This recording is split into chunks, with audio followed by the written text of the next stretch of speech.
The New Gnosticism of Jordan Peterson and John Vervaeke, exploring the spiritual and philosophical ideas of two influential thinkers. Welcome to The Crux, the channel where we delve into the most important and challenging issues of our time. Today, we'll be exploring the accusation that Jordan Peterson and John Vervaeke are promoting a new form of Gnosticism. As two of the most influential thinkers of our time, their ideas on spirituality, myth, and personal experience have captured the imagination of many, but also drawn criticism. The intellectual and cultural impact of Jordan Peterson and John Vervaeke has been profound.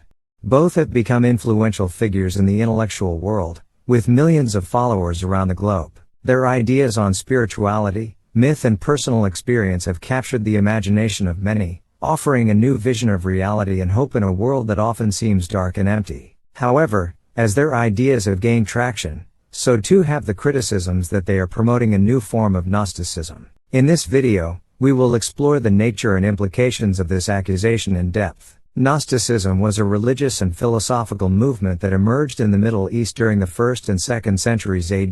The Gnostics believed that the material world was evil and that the only path to salvation was through spiritual knowledge. They believed that this knowledge was secret and only accessible to a select few. They also believed that personal experience was the key to understanding spiritual truths and that the external world was illusory and misleading. The Gnostic worldview had profound implications for the way its adherents lived their lives. They saw themselves as a select group, set apart from the rest of humanity by their possession of secret knowledge. They rejected the norms and values of the wider society, living lives of asceticism and spiritual contemplation. They believed that their ultimate goal was to escape the material world and ascend to a higher realm of existence. Peterson and Vervaeke have both spoken at length about the importance of spirituality, myth, and personal experience. Peterson has become known for his emphasis on the power of myth, arguing that myths are not just stories, but rather powerful tools that can help us make sense of the world and find meaning in our lives. He has championed the idea that there is more to reality than what we can perceive with our senses,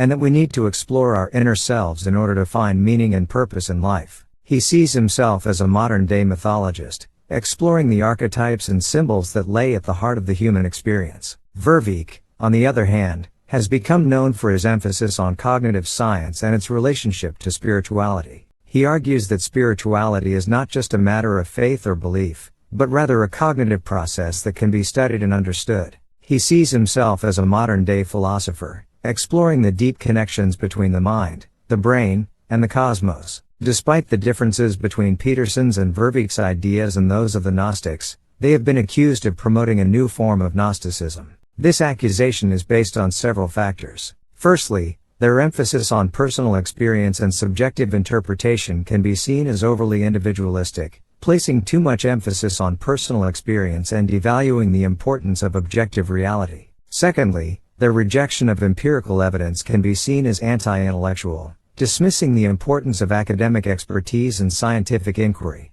And finally, their emphasis on the importance of secret knowledge can be seen as a rejection of the open and democratic values of modern society. The accusation that Peterson and Vervaeke are promoting a new form of Gnosticism has significant implications for our understanding of their ideas and their place in society. On the one hand, their emphasis on spirituality, myth, and personal experience can be seen as a powerful antidote to the emptiness and nihilism of modern life. On the other hand, the rejection of empirical evidence and the open values of modern society can be seen as dangerous and regressive. The debate over Peterson and Vervaeke's ideas is complex and ongoing. Some argue that they are offering a new and necessary approach to spirituality and meaning, while others argue that their ideas are fundamentally flawed and even dangerous. It is important to continue to engage in open and honest dialogue about their ideas and to carefully consider the implications of their worldview. Ultimately, whether or not Peterson and Vervaeke's ideas can be considered a new form of Gnosticism is a matter of debate. While they share some similarities with the Gnostics in their emphasis on personal experience and spiritual knowledge, they also differ in significant ways. It is important to approach their ideas with an open mind and to carefully consider their implications for our understanding of ourselves, our society, and the world around us. The accusation that Peterson and Vervaeke are promoting a new form of Gnosticism is a complex issue to traverse. While their emphasis on spirituality, myth and personal experience has resonated with millions of people around the world, the rejection of empirical evidence and open democratic values has also been criticized. That's it for today's episode of The Crux. We hope you enjoyed our exploration of the accusation that Jordan Peterson and John Vervaeke are promoting a new form of Gnosticism. As always, we encourage you to keep thinking critically and engaging with the most important issues of our time. Be sure to like and subscribe to our channel to stay up to date with our latest content. Thanks for watching, and we'll see you next time on The Crux.